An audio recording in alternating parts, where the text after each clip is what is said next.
मेरे प्यारे future chartered accountants, आप सबका बहुत बहुत स्वागत है। मित्रों, YouTube के ऊपर मेरा चैनल है श्रीनिधि बोरीकर सीए इंटरमीडिएट। उसे सर्च करिए, चैनल को सब्सक्राइब करिए, सारे बेल नोटिफिकेशंस ऑन करिए। उसके बाद वीडियोस को देखिए, लाइक करिए और शेयर करिए अपने सीए स्टूडेंट्स या कम्युनिटी के साथ, ठीक है, ताकि बच्चों को सीए की पढ़ाई में जितनी भी हेल्प हो सकती है मेरी तरफ से उतनी हो सके। चलो, कहाँ तक वीडियो अपलोड हो गए हैं अपने? तो 6 लेक्चर्स मुझे अपने अपलोड दिख रहे हैं यहाँ पे। लास्ट लेक्चर जो अपलोड हुआ है वो है 3 घंटे पहले और उसका नाम है lecture number 6, what is an engagement. अब इसको हम आगे कंटिन्यू करते हैं। चैप्टर नंबर 1 की पढ़ाई हम लोग कर रहे हैं और मित्रों ये है आपका इंडेक्स, ठीक है जी। आ गए हैं हम हमारे प्यारे इंडेक्स में, जहाँ से हमारा सारा का सारा ट्रैकिंग होता है हमारी पढ़ाई का। This is your study material from institute of chartered accountants of India. All right, ठीक है। तो देखो कितने अपनी हरी डंडी कितने लोगों को मिल चुकी है। हरी डंडी मिल चुकी है मित्रों 1 2 3 4 5 6 टॉपिक्स हमारे हो गए। That means from serial number 3 to serial number 8। Serial number 1 और 2 पे जो है वो आपकी ड्यूटी है, because it is very very चिल्लर, ठीक है। इसमें एक्सप्लेन करने जैसा कुछ नहीं है। अब आज के वीडियो में हम लोग पढ़ाई करने वाले हैं टॉपिक नंबर 9, जिसका नाम है benefits of audit and why audit is needed. आ जाओ, ये है आपका chapter,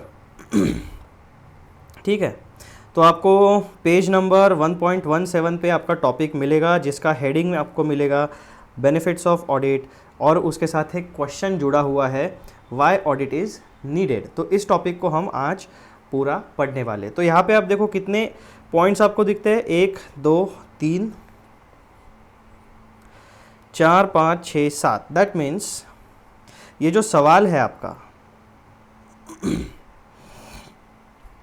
Y audit is needed, इसके 7 पॉइंट्स में आपको आंसर यहाँ पे इंस्टीट्यूट ने दिया हुआ है।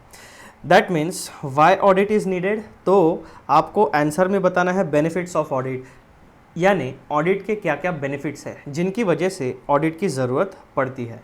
ये बेसिक फ्रेमवर्क हो गया इस कॉन्सेप्ट का। अब हम लोग आ जाते हैं हमारे नोट्स में, ठीक है। आ जाओ, इंडेक्स कहा गया हमारा प्यारा प्यारा इंडेक्स, यहाँ पर है हमारा प्यारा प्यारा इंडेक्स, ठीक है। हरी डंडी हमने टॉपिक नंबर 6 तक दिखा दी है। अब हमारा है दिस टॉपिक। अब देखो बेसिकली यहाँ पे फ़र्क इसलिए क्योंकि मैंने आपको बताया इंट्रोडक्शन ओरिजिन ऑफ ऑडिटिंग मैंने अपने नोट्स में इंक्लूड नहीं किया है, तो इसी वजह से 2 सीरियल नंबर हटा देने के बाद आपके इंस्टीट्यूट के स्टडी मटेरियल में ये टॉपिक नंबर 9 है, मेरे नोट्स में टॉपिक नंबर 7 है। दोनों का हेडिंग है benefits of audit, why audit is needed. अब वहाँ पे आपने देखा आपके इंस्टीट्यूट के स्टडी मटेरियल में क्या दिखा आप लोगों को कि वहाँ पर आपको पॉइंट वाइज आंसर तो दिए है, लेकिन इस पॉइंट के हेडिंग्स नहीं दिए। तो हमने हमारे नोट्स में क्या एडिशन कर लिया, दैट मीन्स क्या इम्प्रूवमेंट कर लिया हमारे लिए पढ़ाई करने के लिए आसानी हो, इसलिए हमने क्या किया, उन पैराग्राफ्स को प्रॉपर हेडिंग्स प्रोवाइड कर दिए। अब वो पैराग्राफ पढ़ने के बाद जब आप पहला पॉइंट पढ़ोगे तो आपको दिखेगा high quality information. That means audit करने से जो फाइनेंशियल स्टेटमेंट्स होते हैं वो रिफाइन हो जाते हैं। कुछ गलतियाँ होगी तो ऑडिटर पॉइंट आउट करके उनको रेक्टिफाई करा लेगा। अगर रेक्टिफाई नहीं करा सकता तो वो अपनी ऑडिट रिपोर्ट में मेंशन करेगा। इसका मतलब क्या हुआ कि आपको इन्फॉर्मेशन के बारे में सारे इफ्स एंड बट्स पता चल जाएंगे, जिससे आपके इन्फॉर्मेशन की क्वालिटी बढ़ने वाली है। That means financial statements, P&L, balance sheet, notes to account, schedules, cash flow statement, इन सारी चीज़ों की क्रेडिबिलिटी, रिलायबिलिटी, एक्यूरेसी, कंप्लीटनेस, इन सारे के बारे में, ओवरऑल एस्पेक्ट्स के बारे में ऑडिटर अपना ओपिनियन देता है, जिसकी वजह से उस इन्फॉर्मेशन की वैल्यू बढ़ जाती है। बेसिकली ऑडिटर के ओपिनियन की वजह से, ऑडिट रिपोर्ट की वजह से आपके इन्फॉर्मेशन की क्वालिटी यानी क्रेडिबिलिटी, रिलायबिलिटी, एक्यूरेसी बढ़ जाती है। तो पहला आपको पता चल गया बेनिफिट। दूसरा क्या है, safeguarding shareholders interest. अब मॉडर्न सिनेरियोज़ में क्या होता है, आ जाओ छोटे से नोट्स बना लेते हैं हम लोग और आपको वहाँ पे मैं बता देता हूँ मॉडर्न सिनेरियो में एक्चुअल में होता क्या है, ठीक है। अब हम जैसे देखते हैं कि सबसे पहले क्या होता है, एक होता है हमारा business entity, that means business organisation. तो पहले नंबर पे हम लोग लिखते हैं बिजनेस ऑर्गेनाइजेशन, ठीक है, यहाँ पे हमारा बिजनेस ऑर्गेनाइजेशन हो गया। इसी के साथ साथ हमारा दूसरा एंटिटी होता है शेयर होल्डर्स। ठीक है जी। अब ये शेयर होल्डर्स क्या करते हैं, शेयर होल्डर्स के पास होता है मस्त पैकी पैसा। तो शेयर होल्डर्स क्या करते हैं, इन पैसों को इन्वेस्ट करते हैं बिजनेस में और बिजनेस को चलाने के लिए हायर करते हैं मैनेजमेंट। ठीक है, ये बेसिक स्ट्रक्चर आपको कॉरपोरेट वर्ल्ड का पता चल गया। अब शेयर होल्डर्स मतलब ओनर्स और बिजनेस ऑर्गेनाइजेशन में होती है मैनेजमेंट, जो बिजनेस की डेली ऑपरेशंस को संभालती है। अब क्या होता है कि ये जो मैनेजमेंट है, ये मैनेजमेंट पूरे के पूरे फाइनेंशियल ईयर में, दैट मीन्स अप्रैल, मई, जून, जुलाई, अगस्त, सितंबर, अक्टूबर, नवंबर, दिसंबर, जनवरी, फरवरी, मार्च, ये हो गया आपका फाइनेंशियल ईयर। ठीक है, तो इस फाइनेंशियल ईयर के थ्रू आउट आपकी जो मैनेजमेंट है वो कंडक्ट करती है फाइनेंशियल ट्रांजैक्शंस।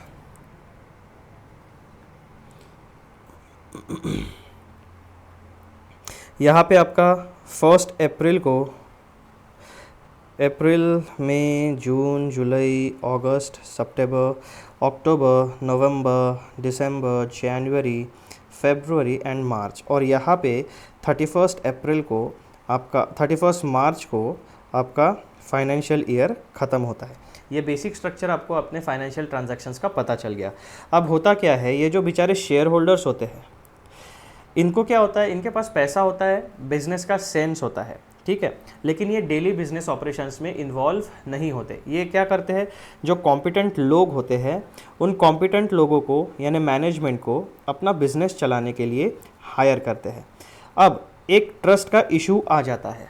ठीक है, ये जो ओनर्स है ये हायर करते हैं मैनेजमेंट को, लेकिन एक ट्रस्ट का डेफिसिट होता है। क्या कि मैनेजमेंट ने साल भर में क्या क्या काम किया, उसका हिसाब किताब हमें चाहिए। अब ये जो मैनेजमेंट है, यहाँ पे इस पूरे के पूरे 12 महीनों में,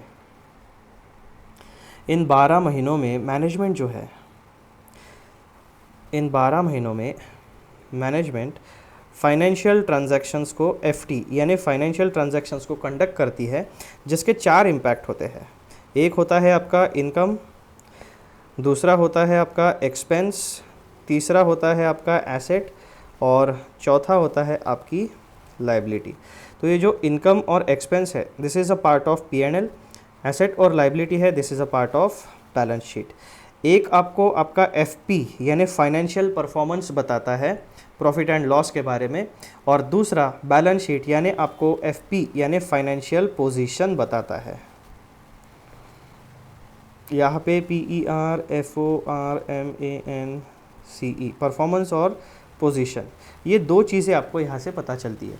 तो ये जो हमारे शेयर होल्डर्स है, जो ओनर्स है, इन्हें आसान भाषा में एक क्रेडिबल पर्सन चाहिए जो इस इन्फॉर्मेशन को ऑथेंटिकेट कर सके, इस इन्फॉर्मेशन के बारे में उन्हें बता सके कि ये सही है या गलत है। क्योंकि मैनेजमेंट सही इन्फॉर्मेशन भी प्रेजेंट कर सकती है, गलत इन्फॉर्मेशन भी प्रेजेंट कर सकती है। ठीक है, मैनेजमेंट की नीयत अगर सही है तो आपको सही इन्फॉर्मेशन मिलेगी, मैनेजमेंट अगर झोल करने वाली है तो आपका बिजनेस गया काम से।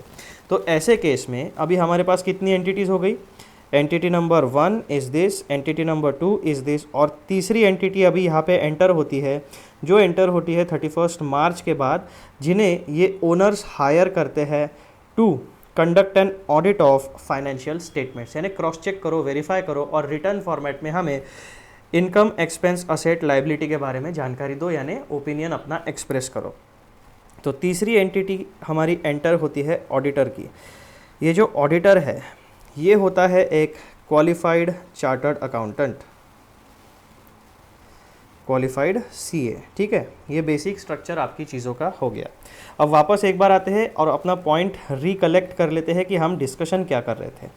तो यहाँ पे आता है आपका discussion number point 2, safeguarding share holder interest. इसका मतलब क्या होता है कि ये जो मैनेजमेंट है, इनको मैनेजमेंट के ऊपर पूरी तरीके से ट्रस्ट नहीं है, ऐसा हो सकता है। तो अब क्या होता है, इन ओनर्स को लगता है कि हमारा जो फाइनेंशियल इंटरेस्ट है वो सेफगार्ड होना चाहिए, वो सेफ रहना चाहिए। दैट मीन्स हमारे income, expense, asset, liability, financial performance, financial position और हमारे जो एसेट्स है, हमारी जो प्रॉपर्टी की ओनरशिप है, उसका सेफ गार्डिंग हो रहा है या नहीं हो रहा है। हमारे जो रिसोर्सेस है, फाइनेंशियल रिसोर्सेज, जिसकी वजह से बिजनेस में सारे अदर रिसोर्सेज तैयार होते हैं। फाइनेंशियल रिसोर्सेज पहले लगते हैं, that means investment of capital. उसके बाद आपके खड़ी होती है फैक्ट्री बिल्डिंग, ऑफिस का furniture, computers, laptops, servers, electricity bill वगैरह वगैरह, सारे जितने चिल्लर असेट है आपके वो सारे। उसके बाद आपका research and development, product, services, employees, talent, आपका रिसर्च एंड यानी ट्रेडमार्क, पेटेंट्स, जितनी भी आपकी इंटेलेक्चुअल प्रॉपर्टी है उसका सब चीज़ उन सब चीज़ों का रूट कॉज होता है आपका फाइनेंशियल रिसोर्सेस। तो ये शेयर होल्डर्स को ये जानना है, डबल क्रॉस चेक करना है, डबल वेरीफाई करना है कि हमारे जो रिसोर्सेस है उनका इस्तेमाल, जो इंटेंडेड यूज़ है, दैट मीन्स शॉर्ट टर्म में प्रॉफिट क्रिएशन और लॉन्ग टर्म में वेल्थ क्रिएशन, हमें किसी भी प्रकार की कोई इलीगल एक्टिविटी नहीं करनी है, हमें किसी भी प्रकार की कोई क्रिमिनल एक्टिविटी नहीं करनी है, हमें सोसाइटी का नुकसान नहीं करना है, हमें एनवायरमेंटल डैमेज नहीं करना है। ये ओवरऑल जो उनका ऑब्जेक्टिव होता है वो रिफ्लेक्ट होता है इनकम, एक्सपेंस, असेट, लाइबिलिटी के माध्यम से। तो सेफगार्डिंग इंटरेस्ट, इसका मतलब क्या होता है कि शेयर होल्डर्स एक ऑडिटर को हायर करते हैं जो इनके इतने सारे जो हमने ओवरऑल ऑब्जेक्टिव्स, इनके जो इंटरेस्ट है उनके बारे में हमने अभी बात की। तो ये सारी चीज़ें ऑडिटर के रिपोर्ट में वो मांगते हैं कि भैया आप एक काम करो, आपको फाइनेंशियल्स के बारे में पता होता है, ट्रांजैक्शन कैसे होते हैं, लीगल कंप्लायंस पता है, टैक्सेशन, जीएसटी, बिजनेस के बारे में आपको जानकारी होती है, तो आप एक काम करो, हमारे जो फाइनेंशियल स्टेटमेंट्स है उनका ओवरऑल चेकिंग करो और इन फाइनेंशियल स्टेटमेंट से हमारे बिजनेस पोजीशन का, बिजनेस ऑपरेशंस का ये बताओ कि true and fair view maintain होता है या नहीं। हमारे फाइनेंशियल स्टेटमेंट एक्यूरेसी, कंप्लीटनेस और relevance, credibility, reliable information, timely information, इन सारे पैरामीटर्स पे खरे उतरते हैं या नहीं उतरते हैं। ये सारी चीज़ें आप हमें बताओगे अपनी ऑडिट रिपोर्ट में। इसे कहा जाता है safeguarding shareholders interest. अब ये जो ऑडिटर होता है, हमारे जो ऑडिटर साहब होते हैं, ये ऑडिटर साहब जो है ये इंडिपेंडेंट, एक्सटर्नल इंडिपेंडेंट एंटिटी है। ना इनका शेयर होल्डर्स के साथ कोई लेना देना होता है, ना इनका मैनेजमेंट के साथ कोई लेना देना होता है। मैनेजमेंट क्या करती है, इन 12 महीनों का हिसाब किताब, यानी इनकी asset, income, expense, asset, liability वाला जो जुगाड़ है वो चेक करो, इन 12 महीने के बारे में रिजल्ट दो, ऑडिट ओपिनियन प्रोवाइड करो, पैसे लो और tata bye bye. That means purely professional engagement होती है ये। इनके बीच में शेयर होल्डर्स और बिजनेस ऑर्गेनाइजेशंस के बीच में एक सर्टन रिलेशनशिप होती है, क्योंकि ये दोनों एक दूसरे के साथ, रिसोर्सेज के साथ काम करते हैं। तो शेयर होल्डर्स को अपना इंटरेस्ट एक्स्ट्रा सिक्योर करना होता है, प्लस लीगल रिक्वायरमेंट्स भी होती है, इसीलिए ये लोग ऑडिटर को हायर करते हैं। और यही हमारा दूसरा पॉइंट था, जो था safeguarding shareholders interest. फिर हमारा तीसरा पॉइंट हमें क्या पढ़ना है, दैट इज़ तीसरा benefit of audit, moral check on employees.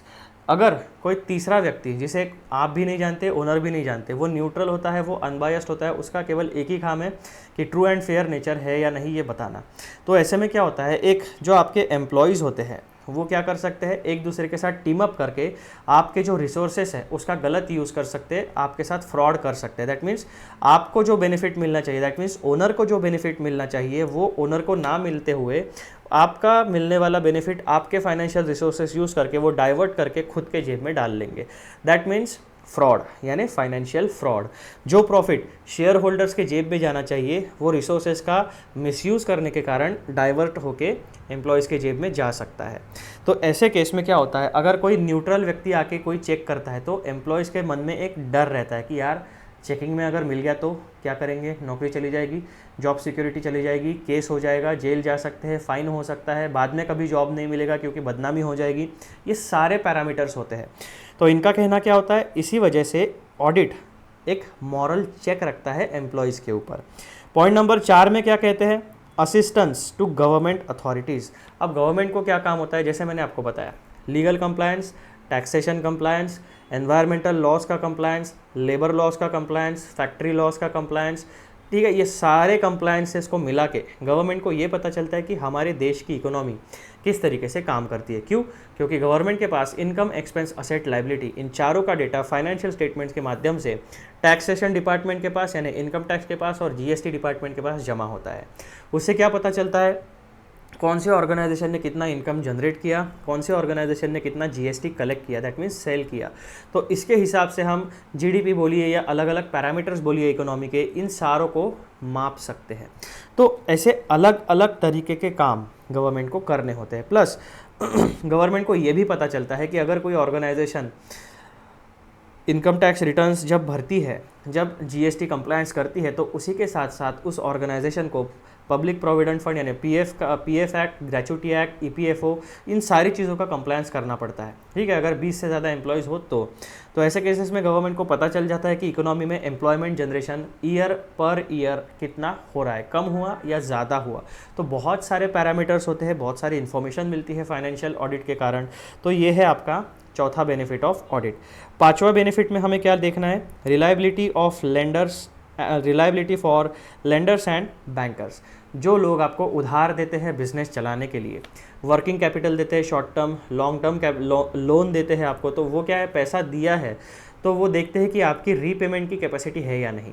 That means what, कि आप प्रिंसिपल प्लस इंटरेस्ट समय रहते, जब आपका ईएमआई ड्यू होगा तब आप वापस दे सकोगे या नहीं। अगर आप पैसे वापस नहीं दे सकते हो तो बैंक और फाइनेंशियल इंस्टीट्यूशन को एक गारंटी चाहिए होती है कि आपके पास इनफ एसेट्स हो, ताकि उन एसेट्स का ऑक्शन करके, उन एसेट्स की नीलामी करके हम लोग यानी फाइनेंशियल इंस्टीट्यूशंस पैसा वसूल कर सके। क्योंकि फाइनेंशियल इंस्टीट्यूशन के पास भी पैसा कहाँ से आता है? पब्लिक से डिपॉजिट लेते हैं, उनको बदले में सर्टन फिक्स डिपॉजिट या कोई भी इंटरेस्ट रेट उनको देते हैं, प्लस जो एक कॉमन फंड जमा होता है उसमें से लोन देते हैं। तो अगर लोन देते गए और लोन वापस नहीं आया तो इनकी बैंकिंग इकोनॉमी भी ख़राब हो जाएगी, इम्बैलेंस हो जाएगी। करेक्ट। तो इसी वजह से क्या होता है, ये फाइनेंशियल इंस्टीट्यूशंस पहले इनकम टैक्स के रिटर्न्स मांगते हैं, ऑडिटेड फाइनेंशियल स्टेटमेंट्स मांगते हैं। वो देखते हैं कि आप सही में सीरियस बिजनेसमैन हो या नहीं हो। फिर डिटेक्शन ऑफ फ्रॉड और एरर्स। वैसे देखा जाए तो ऑडिट का काम डिटेक्शन ऑफ एरर या डिटेक्शन ऑफ फ्रॉड नहीं है। उसका काम क्या होता है? ओवरऑल चेक करो फाइनेंशियल स्टेटमेंट्स और मटेरियल मिसस्टेटमेंट है या नहीं ये बताओ। उसके बाद एंटिटी के ऑपरेशंस का ट्रू एंड फेयर नेचर है या नहीं, इस पर अपना ओपिनियन दो। बेसिकली फाइनेंशियल स्टेटमेंट से रिलेटेड जितने भी एस्पेक्ट्स हैं उसके ऊपर अपना ओपिनियन रिटर्न फॉर्मेट में दो।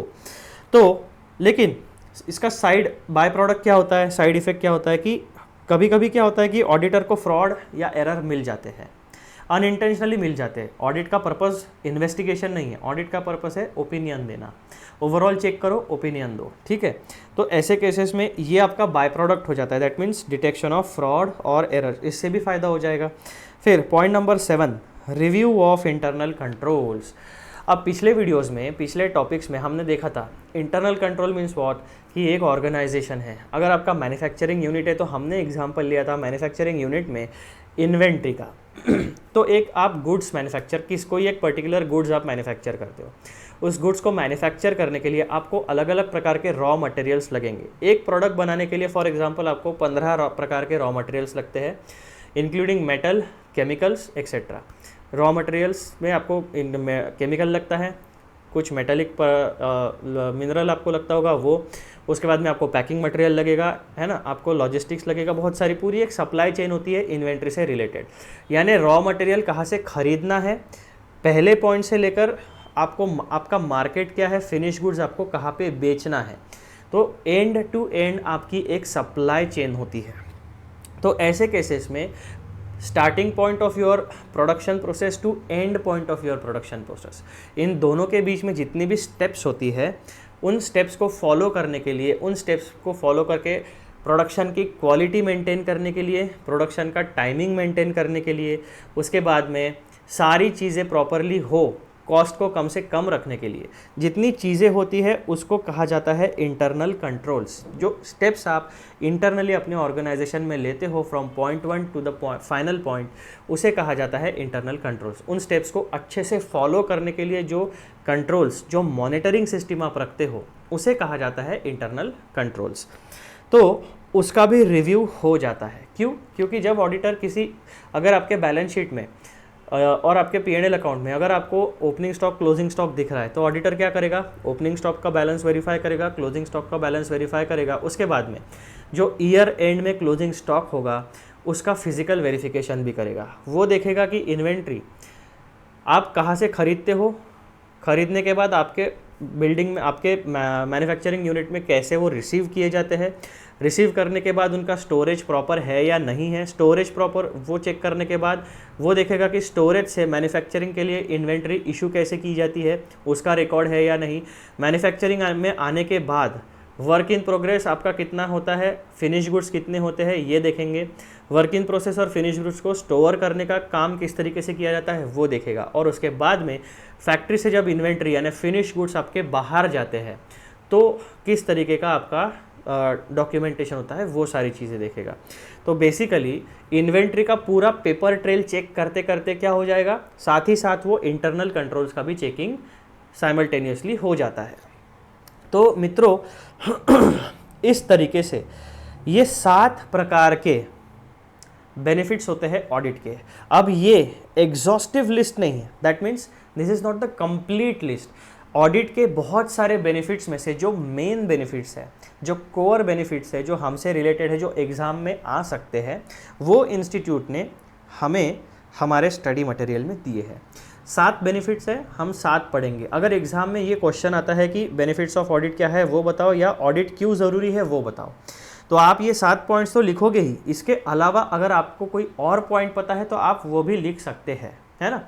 ये 7 पॉइंट दिए, इसका मतलब यही लिख के आना ऐसा नहीं, आप ज़्यादा भी लिख के आ सकते हो, डिपेंडिंग कितने मार्क्स के लिए। 2 मार्क के लिए पूछा है तो इतना सफिशियंट है, 5 मार्क के लिए या 4 या 8 मार्क के लिए पूछा है तो आपको और एलैबोरेट करना पड़ेगा। एक इन्वेंट्री का जो मैंने एंड टू एंड आपको एग्जाम्पल बताया, वो एक एग्जाम्पल को एलैबोरेट करके आपको बताना पड़ेगा। तो जितने मार्क्स के लिए आपको क्वेश्चन पूछा गया है उस हिसाब से आपको अपना आंसर एडप्ट करना पड़ेगा। ये चीज़ आपको खुद सीखनी पड़ेगी। ये चीज़ आपको कोई टीचर रेडीमेड आंसर नहीं दे सकता कि इंस्टीट्यूट कैसे प्रकार के सवाल पूछेगा और उसका आंसर क्या लिखना है। हम क्या कर सकते हैं, बस आपको एक फ्रेमवर्क दे सकते हैं, एक गाइडेंस दे सकते हैं। हमारा काम है गैस वर्क करना। एक्चुअल में क्या हो सकता है वो आपको देखना है, और आपके एग्जाम में जो क्वेश्चन आएगा उस समय आपके दिमाग में क्या डेटा फीड आपने किया है, कितनी रिवीजन आपकी हुई है, क्या चीज़ आपको याद आती है, उसका बेस्ट पॉसिबल आंसर बना के आपको आंसर लिख के आना है। फिर अब हमने क्या कर लिया, एक कंप्लीट ओवरव्यू इन 7 पॉइंट्स का डिस्कस किया। अब हम इन्हें 1 बाय 1 पढ़ते हैं और अच्छे से समझते हैं।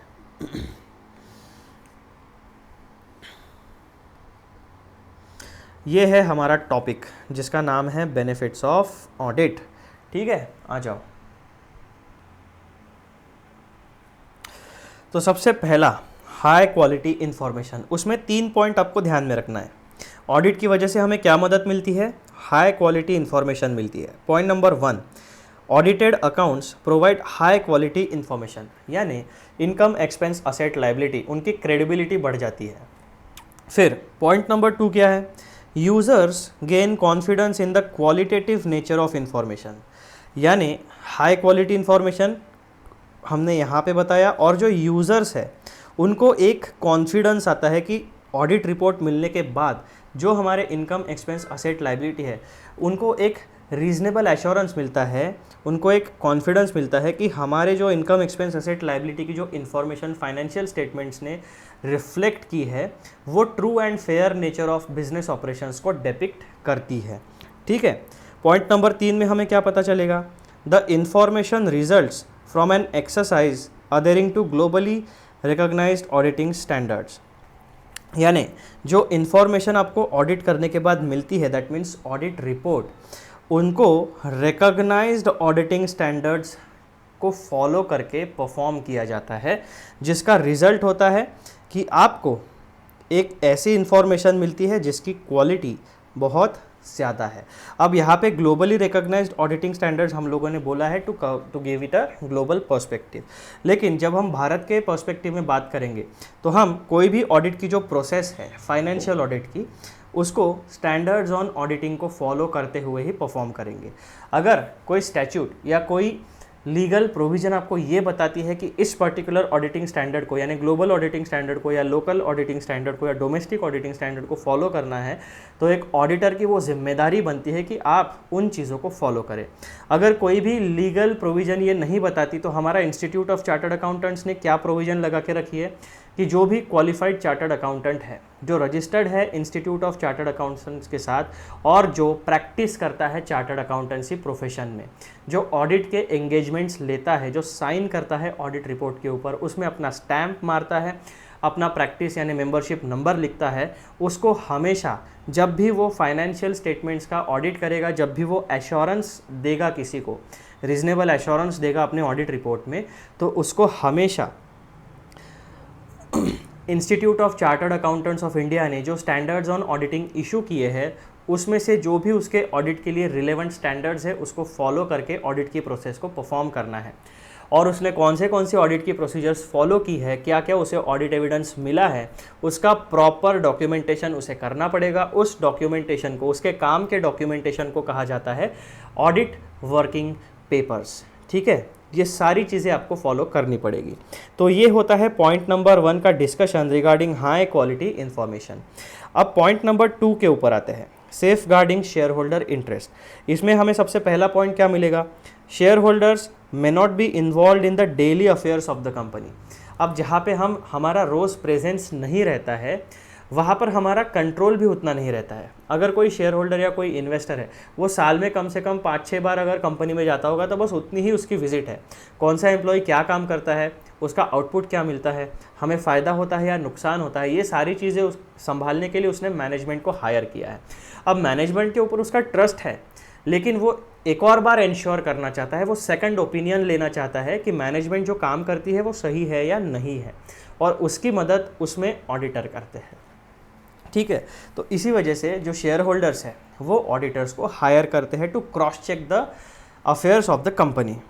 Share holders may not be involve in the daily affairs of the company, तो उनका इंटरेस्ट जो है उसको सेफ गार्ड कौन करेगा, तो ऑडिटर करेगा। Point number 2, financial statements are prepared by management और डायरेक्टर्स। ठीक है जी, क्योंकि ये उनकी जिम्मेदारी होती है। जो भी एप्लीकेबल फाइनेंशियल रिपोर्टिंग फ्रेमवर्क है, उसको अप्लाई करके, उसको फॉलो करके आपके फाइनेंशियल ईयर में जितने भी ट्रांजैक्शंस होते हैं, दैट मीन्स फाइनेंशियल ट्रांजैक्शंस, वो आपके फाइनेंशियल स्टेटमेंट्स में रिफ्लेक्ट होने चाहिए। इसकी पूरी जिम्मेदारी होती है मैनेजमेंट के ऊपर। ठीक है, ये पॉइंट हमें क्लैरिटी के साथ पता चल गई। Shareholders as owners need an independent mechanism to ensure qualitative and reliable information. तो safeguarding interest means what, qualitative and reliable financial information जब मिलेगी, सही समय पे जब मिलेगी, तब वो इकोनॉमिक डिसीजंस ले पाएंगे। Point number 4, audits safeguard share holders interest by providing this independent review. सबसे पहले लेक्चर में, सबसे पहले वीडियो में हमने क्या पढ़ा था, हमने यही पॉइंट पढ़ा था कि एक ऑडिटर जो होता है वो एक इंडिपेंडेंट प्रोफेशनल होता है। उसका जो ओपिनियन होता है वो अनबायस्ड होता है, वो न्यूट्रल होता है, वो डिपेंड करता है उसके ऑडिट एविडेंस के ऊपर। ठीक है, तो ये हो गया बच्चों आपका पॉइंट नंबर 2। 2 बेनिफिट्स आपको पता चल गए, एक हाई क्वालिटी इन्फॉर्मेशन, दूसरा safeguarding of shareholders interest. अब पॉइंट नंबर 3 जो है, बेनिफिट नंबर 3, वो होता है moral check on employees. Point number 1 क्या है इसमें, audit acts as a deterrent against fraud. Not just employees, management के ऊपर भी मॉरल चेक होता है। जो भी व्यक्ति आपके ऑर्गेनाइजेशन में काम करता है, एक ऑडिट का कंडक्ट कराना, दैट मीन्स उन सारे लोगों पे जो आपके ऑर्गेनाइजेशन में इंटरनली काम करते हैं, आपके एम्प्लॉयज़, आपके मैनेजमेंट, आपके कॉन्ट्रैक्चुअल लेबर, आपके कॉन्ट्रैक्चुअल वर्कर्स, जितने भी लोग आपके लिए काम करते हैं, जो आपसे सैलरी, वेजेस, प्रोफेशनल फीस लेते हैं, उन सब पर एक मॉरल चेक लगता है। क्यों? क्योंकि ऑडिटर के ऊपर उनका बस नहीं चलता है, और ऑडिटर को अगर कुछ गलती मिलेगी तो वो डेफिनेटली अपने ऑडिट रिपोर्ट में उसको मेंशन करेगा। Point number 2, employees are less likely to commit fraud due to the fear of discovery during an audit. अगर किसी एम्प्लॉय ने फ्रॉड किया तो मैंने पहले ही हमने डिस्कस किया था क्या हो सकता है, उस एम्प्लॉय को जेल हो सकती है, फाइन हो सकता है, जितना भी उसकी वजह से नुकसान हुआ है वो डैमेजेस रिकवर करने का ऑर्डर दिया जा सकता है। प्लस कोई भी कंपनी आगे चल के ऐसे एम्प्लॉयज़ को हायर नहीं करेगी जो एक फ़्रॉड करने में पकड़ा गया हो, जिसके ऊपर फ्रॉड के चार्जेस प्रूव हो चुके हो, कोई भी कंपनी या कोई भी कॉरपोरेट ऐसे लोगों को काम नहीं देगा, वो एम्प्लॉय हर एक कॉरपोरेट में ब्लैकलिस्ट हो जाएगा। ठीक है, तो ये फियर होता है हर किसी में, और इसी वजह से जो एम्प्लॉयज़ है वो फ्रॉड करने में ज़्यादा उत्साह नहीं दिखाते। ठीक है, तो ये 2 पॉइंट्स आपके मॉरल चेक के बारे में हो गए। फिर चौथा बेनिफिट क्या है हमारे ऑडिट का? Assistance to government authorities. Audited financial statements help government authorities determine tax liabilities accurately. अब यहाँ पे केवल एक ही पॉइंट मेंशन किया है टैक्स लाइबिलिटीज़ का, लेकिन जितना भी आपका लीगल, एनवायरमेंटल, टैक्सेशन का कंप्लायंस है, लीगल कंप्लायंस है, वो सारी चीज़ें गवर्नमेंट का उसमें कवर हो जाती है।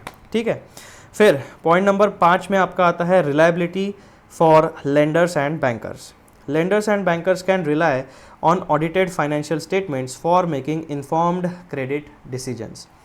Point number 2 helps determine whether to extend credit to a particular entity. इसका मतलब क्या होता है? अब देखो, एक कॉमन सेंस वाला एग्जाम्पल लेते हैं। आप है और आपका दोस्त है जिस पर आप बिल्कुल आँख मूंद के भरोसा कर सकते हैं, आपका बेस्ट फ्रेंड है। ठीक है, और एक और व्यक्ति है जो आपसे मदद मांगने आया है। ठीक है, आप उसको पहचानते नहीं हो, आपके पास फाइनेंशियल रिसोर्सेस है, लेकिन वो व्यक्ति आपका एक ट्रैक रिकॉर्ड है लोगों को मदद करने का, उसके बेसिस के ऊपर आपके पास आया है। आप क्या पूछोगे? भाई आपका फैमिली बैकग्राउंड क्या है, कहाँ से आए हो, क्या मदद चाहिए आपको पैसों की ज़रूरत क्यों पड़ी? फिर आप ये सोचोगे ना कि यार ये व्यक्ति सही बोल रहा है या नहीं बोल रहा है, सही में इसे फाइनेंशियल प्रॉब्लम है या नहीं। या बहुत लोग ऐसे भी होते हैं जो जुआ खेलने के आदी होते हैं, जो इधर उधर पैसा सट्टे में लगाते हैं, पैसा हार जाते हैं और फिर लोगों से उधारी झूठ बोल के लेते हैं और सबका पैसा डुबा देते हैं। तो ऐसा कोई व्यक्ति अगर आपसे फाइनेंशियल मदद मांगने आया और आप उसे ना जानते हो, तो आप क्या करोगे?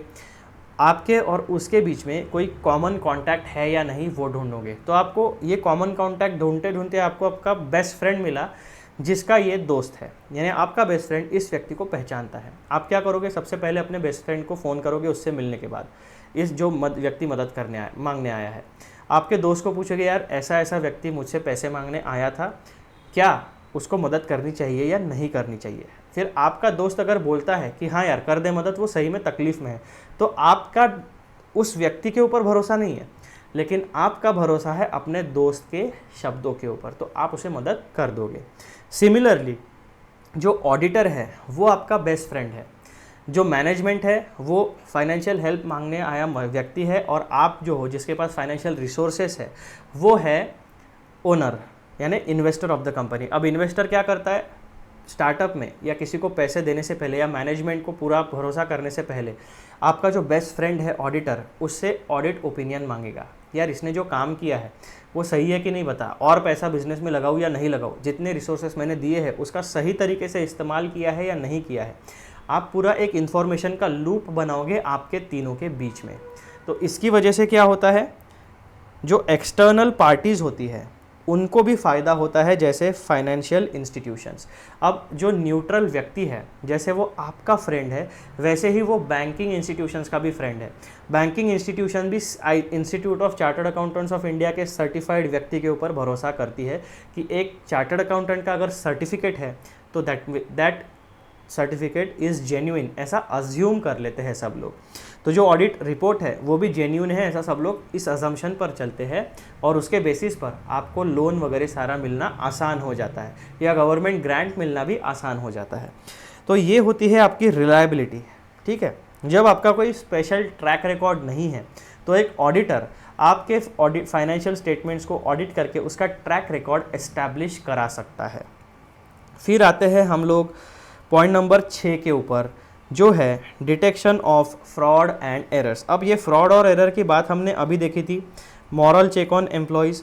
अब इतना करने के बाद भी अगर कोई कंपनी में फ्रॉड होता ही है, बहुत ऐसे कलंतरी लोग रहते हैं, कलाकार लोग रहते हैं, जो कितना भी आप करो वो फ्रॉड करने से बाज नहीं आएंगे। ठीक है, तो ऐसे केसेस में क्या होता है कि जो ऑडिटर होता है, हो सकता है मैक्सिमम टाइम ऐसा होता है कि फ्रॉड मिलता है, लेकिन कभी कभी ऐसा होता है कि फ्रॉड नहीं भी मिलता, क्योंकि बहुत अगर सोफिस्टिकेटेड तरीके से उस फ्रॉड को छुपाया गया है तो उसे डिटेक्ट करना बहुत मुश्किल होता है।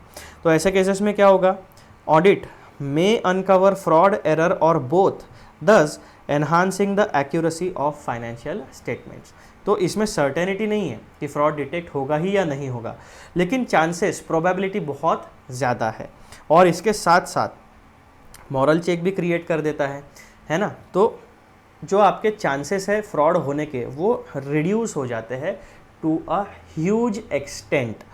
बहुत बड़ी अमाउंट में आपके साथ फ्रॉड होने के चांसेस कम हो जाते हैं।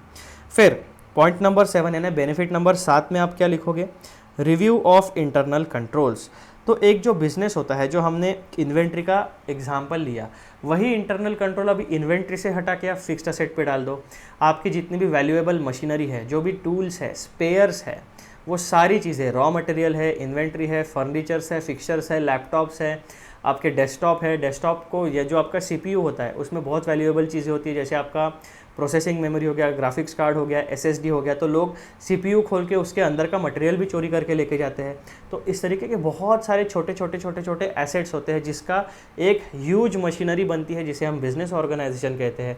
और इन सारी चीज़ों का कलेक्टिव इम्पैक्ट ये होता है कि आप गुड्स और या सर्विसेज मैन्युफैक्चर या सर्विसेज को रेंडर कर सकते हो। तो ऐसे केसेस में आपको इंटरनल कंट्रोल चाहिए, ताकि जो आपका प्रोडक्ट या सर्विस है, एक बार आपने उस पर काम शुरू किया तो एक स्पेसिफिक डेडलाइन में रॉ मटेरियल से फिनिश प्रोडक्ट बनना चाहिए। सही समय पर जब डिमांड है मार्केट में, या डिमांड जब राइज होने वाली है, उसके जस्ट पहले आपका गुड्स या सर्विसेज मार्केट में सही जगह पे अवेलेबल होनी चाहिए। तो इन सारी चीज़ों को इंश्योर करने के लिए हर पॉइंट पे आपको कंट्रोल लगाने पड़ेंगे, आपको लोग बिठाने पड़ेंगे जो आपकी पूरी प्रोसेस को स्मूथली कंडक्ट करा के आपका सेल होने तक आपका सपोर्ट करेंगे। तो इस पॉइंट 1 से, रॉ मटेरियल से लेकर सेल होने तक जितनी भी चीज़ें होती हैं उसको हम कह सकते हैं इंटरनल कंट्रोल। और हर एक स्टेप पे आपको फाइनेंशियल रिसोर्स लगने वाला है। जितनी भी रॉ मटेरियल को फिनिश गुड्स में कन्वर्ट करके सेल करने के लिए जितनी भी सप्लाई चेन में स्टेप्स होती है, उस हर एक स्टेप में या तो आपको ह्यूमन्स को हायर करना पड़ेगा, या तो आपको ह्यूमन्स और मशीनरी का कॉम्बिनेशन हायर करना पड़ेगा। ह्यूमन्स और मशीनरी का कॉम्बिनेशन हायर करने के लिए हमेशा आपको पैसा लगने वाला है। Tremendous amount of financial resources will be required to convert a raw material into final goods या services। तो ऐसे केसेस में आपके जो इंटरनल कंट्रोल्स है उन पर तगड़ा मॉनिटर या चेक होना चाहिए। अब वो मॉनिटरिंग या चेकिंग सिस्टम जो है कि सारे स्टेप्स प्रॉपरली फॉलो होते हैं या नहीं होते, जब ऑडिटर ऑडिट कंडक्ट करता है तो साथ साथ जैसे जो ऑडिट एविडेंस जमा करता है तो इंटरनल कंट्रोल्स पे भी उसकी नज़र जाती है। तो उन इंटरनल कंट्रोल्स या स्टेप्स का भी वो रिव्यू करता है, ताकि उसे ये पता चल सके कि जो अमाउंट फाइनेंशियल स्टेटमेंट में सेल की या परचेस की दिखती है वो इन इंटरनल कंट्रोल्स के थ्रू पास होके आई है। अब वो गलत है तो आपके इंटरनल कंट्रोल्स में कुछ ना कुछ कमी है, अगर अमाउंट सही है तो आपके इंटरनल कंट्रोल सही तरीके से काम कर रहे हैं, तो इनका रिव्यू भी हो जाता है। तो मेरे मित्रों, अब देखो, ये जो इंटरनल कंट्रोल की हम बात करते हैं तो हमारा इंटरनल कंट्रोल क्या कहता है? 12 महीनों में जितने भी सेल के ट्रांजैक्शन होंगे वो सारे के सोर्स डॉक्यूमेंट जनरेट होने चाहिए, उनकी जर्नल एंट्री बननी चाहिए, उनकी लेजर पोस्टिंग होनी चाहिए। लेजर अकाउंट क्लोज होने के बाद ट्रायल बैलेंस में उसका अकाउंट बैलेंस दिखना चाहिए। ट्रायल बैलेंस में आने के बाद P&L अकाउंट के क्रेडिट साइड में ऑपरेटिंग इनकम के अंदर रेवेन्यू फ्रॉम सेल हमें वहाँ पे टोटल अमाउंट दिखनी चाहिए। अगर आपके 10,000 ट्रांजैक्शन हैं तो 10,000 ट्रांजैक्शंस का लेजर पोस्टिंग यानी लेजर अकाउंट में एंट्री और डबल एंट्री हमें दिखनी चाहिए। और लेजर अकाउंट क्लोज करने के बाद जो टोटल आता है वो टोटल ट्रायल बैलेंस में दिखना चाहिए 10,000 ट्रांजैक्शंस का, और ट्रायल बैलेंस में जो 10,000 ट्रांजैक्शंस का टोटल दिखता है वही सेम अमाउंट P&L अकाउंट में रिफ्लेक्ट होनी चाहिए। तो इस तरीके से जो आपके इंटरनल कंट्रोल्स है वो हर एक इंटरनल कंट्रोल आपको हर एक जितने भी आपकी सेल होगा, इनकम फ्रॉम सेल होगा, इनकम फ्रॉम डिविडेंड होगा, इनकम फ्रॉम कमीशन होगा, इनकम अदर इनकम होगा, इंटरेस्ट इनकम होगा, तो जितने भी लाइन आइटम आपको P&L में क्रेडिट साइड में दिखते हैं, जितने भी लाइन आइटम यानी ओपनिंग स्टॉक, परचेसेस, एक्सपेंसेस, जितने भी लाइन आइटम आपको डेबिट साइड में दिखते हैं P&L अकाउंट के, उस हर एक अमाउंट के लिए क्या इंटरनल कंट्रोल कंपनी ने सेटअप किया है उसका अपने आप एक रिव्यू इस ऑडिट की प्रोसेस के दौरान हो जाता है। तो पॉइंट नंबर 1 क्या कहता है? Audits assess the existence and effectiveness of various controls within an entity. Point number 2, useful in identifying deficiencies and suggesting improvements in internal controls. अगर ऑडिटर को लगता है कि यार ये इंटरनल कंट्रोल वीक है या ये इंटरनल कंट्रोल की वजह से कुछ एरर्स होते हैं जिसकी वजह से आप सारे के सारे ट्रांजैक्शंस फाइनेंशियल स्टेटमेंट्स में रिकॉर्ड नहीं कर पा रहे हो, तो ऐसे केसेस ऑडिटर ऑडिट रिपोर्ट में डालने से पहले एम्प्लॉयज़ के साथ, मैनेजमेंट के साथ बैठकर डिस्कस करेगा। अगर वो रिजॉल्व हो जाते हैं तो उनको फिर से अपने ऑडिट रिपोर्ट में मेंशन करने की ज़रूरत नहीं है, वो आपके ऑडिट वर्किंग पेपर में रहेगा। अगर इश्यूज़ रिजॉल्व नहीं होते हैं तो वो चीज़ें आपके ऑडिट वर्किंग पेपर में भी रिफ्लेक्ट होगी और वो चीज़ें आपके ऑडिट रिपोर्ट में भी रिफ्लेक्ट होने वाली है। ठीक है, तो आपका जो प्रोसेस है वो किस तरीके से होगा? ऑडिटर आएगा, फाइनेंशियल स्टेटमेंट चेक करेगा, सारे लाइन आइटम्स का एक एक करके इंडिविजुअली या सैंपल बेसिस के ऊपर टेस्ट चेक करेगा, फिर इन सारी चीज़ों का वो ऑडिट वर्किंग पेपर बनाएगा, यानी डॉक्यूमेंटेशन करेगा, उसने क्या आइटम चेक किया, कौन से डेट में चेक किया, उसमें कौन से ऑडिट प्रोसीजर्स को फॉलो किया, ये सारी चीज़ें वो मेंशन करते चलेगा, एक एक करके सीरियली सारा टिक मार्क करते जाएगा। उसके बाद जो ऑडिटर को क्वेरीज आती है, जो इश्यूज़ आते हैं, वो मैनेजमेंट के साथ बैठकर डिस्कस करेगा। उसमें से जितने इश्यूज़ रिजॉल्व हो जाते हैं उनका डेटा केवल और केवल ऑडिटर के वर्किंग पेपर में ही रहेगा, और जो इश्यूज़ रिजॉल्व नहीं होते हैं वो उसके ऑडिट वर्किंग पेपर में भी रिफ्लेक्ट होंगे और वो उसके फाइनल ऑडिट रिपोर्ट में उसके ओपिनियन के थ्रू भी रिपोर्ट होंगे। तो इस तरीके से आपका पूरा एक ओवरऑल एस्पेक्ट एंटिटी का रिव्यू हो जाता है, जिसमें से इंटरनल कंट्रोल्स भी एक मुद्दा होता है। ठीक है, तो ये 7 बेनिफिट्स होते हैं ऑडिट के। कौन से एक बार रिवाइज कर लो। हाई क्वालिटी इंफॉर्मेशन मिलती है, safeguarding of share holder interest, moral check on employees, assistance to government authorities, reliability for lenders and bankers, detection of fraud and errors, review of internal controls. तो ये था मेरे प्यारे मित्रों एक डायरेक्ट सवाल का डायरेक्ट जवाब।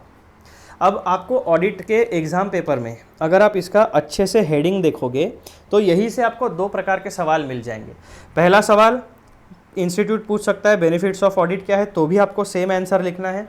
और इंस्टीट्यूट ने पूछा कि वाई ऑडिट इज़ नीडेड, तो फिर आपको ऑडिट के एडवांटेजेस या बेनिफिट्स बता के, यानी सिमिलर इन्फॉर्मेशन बता के उस हिसाब से अडॉप्ट करके अपना फाइनल कंक्लूजन आंसर में लिख के आना है।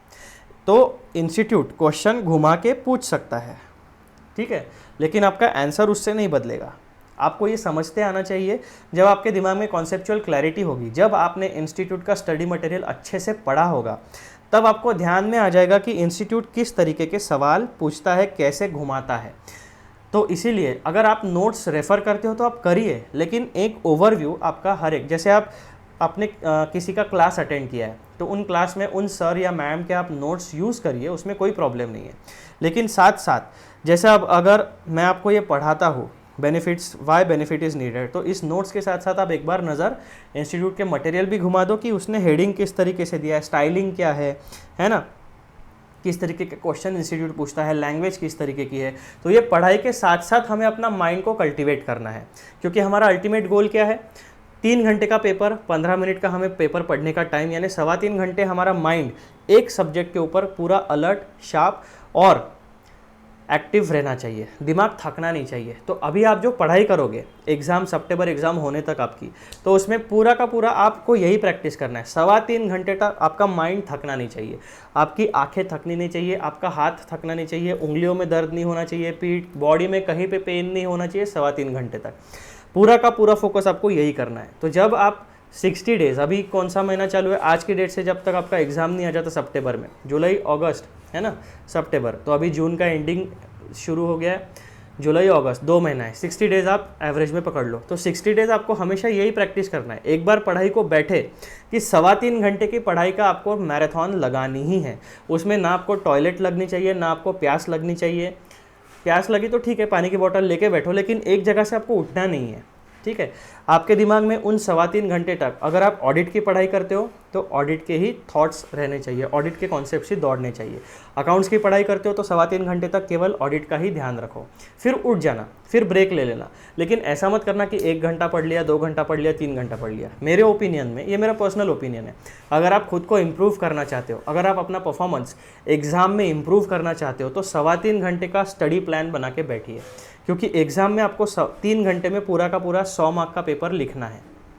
तो जब आप 60 डेज़ की प्रैक्टिस करोगे, सवा 3 घंटे के सीटिंग्स रखोगे, तो आपके बॉडी, माइंड और इमोशंस को उस तरीके की आदत हो जाएगी। तो जब आप एग्ज़ाम पेपर में एग्ज़ाम के लिए जाओगे तब आपका कॉन्फिडेंस बढ़ा हुआ रहेगा, आपको क्लैरिटी रहेगी, आप में एंग्जाइटी नहीं रहेगी, आपको पेपर का डर नहीं लगेगा। तो ये कुछ बेसिक्स है, बहुत ज़्यादा बहुत हेवी ज्ञान नहीं है, जो मैंने खुद सीखा है अपने एग्ज़ाम से, खुद को जिस तरीके से अडॉप्ट किया है, मेरे दोस्तों से, मेरे कलीग से जो बातें मैंने अच्छी सीखी है, जो मैंने सीनियर या जूनियर से भी सीखी है। ऑब्जर्व करते रहिए, सीखने को जहाँ से मिले वहाँ से सीखिए, खुद के लाइफ में वो चीज़ें लेके आइए। तो मुझे इससे फ़ायदा हुआ। अब जब मैं आपका लेक्चर प्रिपेयर करता हूँ, तो फॉर एग्जांपल अगर मुझे 2 घंटे का लेक्चर देना है तो मुझे कम से कम 3 या 4 घंटे का प्रिपरेशन लगता है। क्यों? क्योंकि वो कॉन्सेप्ट पहले मेरे दिमाग में क्लियर होना चाहिए। करेक्ट। वैसे ही जब एक टीचर के दिमाग, उसको किसी स्टूडेंट को सिखाना है तो पहले टीचर के दिमाग में कॉन्सेप्चुअल क्लैरिटी होनी चाहिए। उसी तरीके से जब एक स्टूडेंट को कोई एग्ज़ाम देके उस एग्ज़ाम को पास होना है तो उसको उसके माइंड में सारी कॉन्सेप्चुअल क्लैरिटी होनी चाहिए। माइंड की कॉन्सेप्ट को रिटेन करने की कैपेसिटी भी बढ़ी हुई होनी चाहिए। ठीक है। तो 3.25 घंटे का आप दिमाग में रखना। एक बार पढ़ाई के लिए बैठे, पूरी तैयारी के साथ बैठना, 3.25 घंटे का सीटिंग आपको लगाना है। ऑडिट, अकाउंट्स, जो भी आपका 6 सब्जेक्ट है आपको इंटर में, वो 6 सब्जेक्ट, जो भी आपका SPOM है, सेल्फ पेस्ट मॉड्यूल जो है आपका ऑनलाइन मॉड्यूल, उसके लिए CA फाइनल में भी आपको ये काम में आएगा। तो 3.25 घंटे की सीटिंग बस ध्यान में रखिए, बेसिक चीज़। ठीक है। अब यहाँ पे मैं रोकता हूँ, नहीं तो बहुत ज़्यादा हेवी हो जाएगा, फिर मज़ा नहीं आएगा, है ना। तो हमारा टॉपिक नंबर 7 डिस्कस हो चुका है, which is benefits of audit. Simple भाषा में मैंने आपको, सिंपल लैंग्वेज में पॉइंट वाइज मैंने आपको बताने की कोशिश की है। अब किसी टीचर के या आपके खुद के भी अगर इससे अच्छे नोट्स है तो आप वो रेफ़र करना। ठीक है। ये आपका एक बेसिक फ्रेमवर्क मैंने आपको बता दिया। अब इसके बाद वाले वीडियो में हम लोग क्या डिस्कस करने वाले हैं, टॉपिक नंबर 8 जो है, क्या ऑडिट मैंडेटरी है या वॉलंटरी है, यानी ऑडिट कंपलसरी है या खुद होके भी कर सकते हैं, या नहीं किया तो भी चलेगा। इसके बारे में हम लोग डिस्कस करने वाले हैं। ठीक है बच्चों, चलो अब हमारी ड्यूटी क्या है। सबसे पहले तो मैं जाता हूँ हमारे इंडेक्स में और ये जो है बेनिफिट्स ऑफ ऑडिट, इसके ऊपर टिक मार्क लगा देता हूँ। अरे ये वाला नहीं, हाँ ये वाला टिक मार्क लगा दिया, यानी हमारा ये टॉपिक कंप्लीट हो चुका है। हमारा ट्रैकिंग भी चलना चाहिए, रिवीजन पढ़ाई भी होनी चाहिए और हमारा रिवीजन भी चलते रहना चाहिए साथ साथ में। आ जाओ, हो गया क्या? Benefits of audit, topic number 7 done. अगला टॉपिक है टॉपिक नंबर 8। चलो अगले वीडियो में मिलते हैं। जाने से पहले हमेशा की तरह जाओ मत, इम्पॉर्टेंट चीज़ है ये। ठीक है।